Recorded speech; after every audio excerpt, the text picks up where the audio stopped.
DHCP, or the Dynamic Host Configuration Protocol, is designed to provide an IP address quickly and dynamically to hosts that appear on the network. Essentially, you define a range on the server of addresses that can be served, and when a client boots up, he'll send out a request via a broadcast message, and the server is going to lease him an address. Now, there are two very common DHCP attacks. One of those is called a DHCP insertion attack, where a rogue DHCP server appears on the network. This is pretty easy to do. You just install maybe a little Raspberry Pi with a DHCP server and plug it in under a desk somewhere.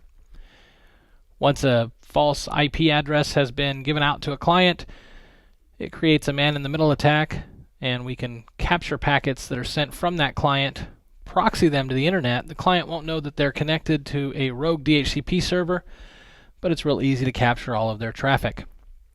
Another common attack is the DHCP starvation attack, in which a client will send out a number of DHCP requests to a server asking to receive an address. The server will send responses back because each of those requests is going to be spoofed from a different MAC address, so they appear to be different devices. And eventually the server runs out of addresses in that range that was defined on that server, and it cannot serve DHCP to real clients. So because these are common DHCP attacks, they're very easy to initiate. As a security analyst, it's important to understand these attacks and how the DHCP process should look. DHCP is a four-step process. It involves a client sending a DHCP discover message, the server responding with an offer. The offer will contain an IP address and some other information.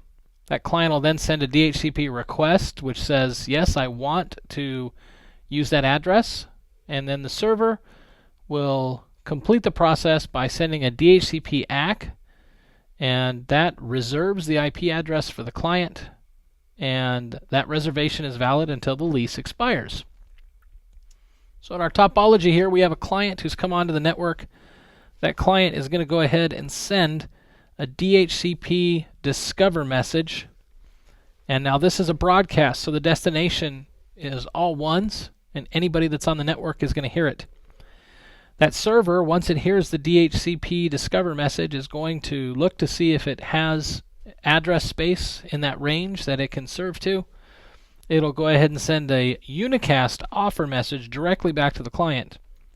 The client responds back with a request message saying, yes, please let me have that address, and the server completes the process again with an acknowledgement message. That's the DHCP ACK, and that finalizes the exchange. The UDP port number is 67 as the destination port for the server, so when this message leaves the client and heads towards the server, we're looking for port 67, and that is UDP based. The server, as it replies back, it is going to be replying back to UDP port 68. So the source port is 68, and the destination port is 67, and that's in the view of a client to a server. All in all, DHCP is a simple process, but again, if it's used in the wrong way, it's easy to create a man-in-the-middle attack, and as a security analyst, we want to be able to identify this.